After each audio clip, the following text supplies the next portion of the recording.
मंडळी नमस्कार. आज आपण बनवणार आहोत गवारची भाजी.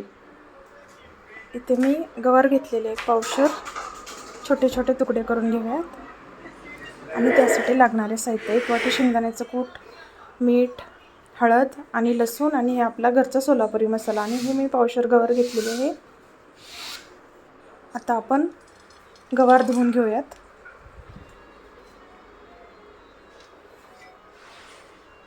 स्वच्छ पाण्याने धुवून आपण चाळणीमध्ये काढून घेऊयात.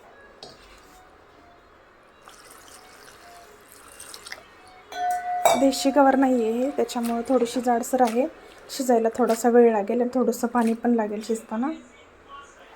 असे तुकडे केलेत. त्याच्यानंतर कढई ठेवली आहे मी गॅसवरती आणि 2 पळ्या टाकलेत. गॅस चालू करूयात. 2 पळ्या तेल टाकले. त्यानंतर आपण लसूण ठेचून घेतलेला आहे, तो लसूण टाकूयात.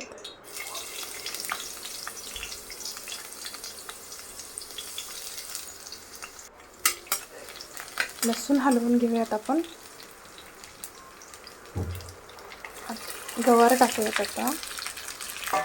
त्यानंतर 1-2 मिनटं आपण छान परतून घेऊयात. त्याच्यानंतर सगळे मसाले टाकूयात.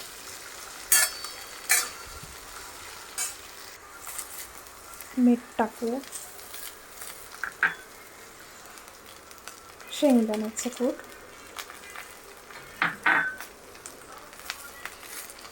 आपला घरचा मसाला, काळा मसाला सोलापुरी,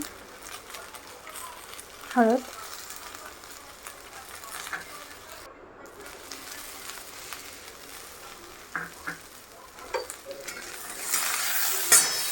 हलवून घेऊयात आणि थोडंसं पाणी टाकून आपण शिजवूयात. 1-2 मिनटं आपण झाकून ठेवूयात. त्याच्यानंतर पाणी टाकून झाकून ठेवूयात. 2 मिनटानंतर परत हलवून घेऊयात आणि परत झाकायचं, परत हलवायचं. 10 मिनटावर भाजी आपली तयार होते. झाली आपली भाजी तयार.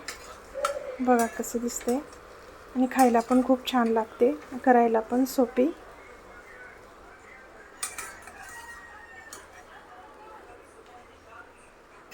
टिफिनला सकाळी सकाळी झटपट होणारी अशी ही गवारची भाजी नक्की करून बघा.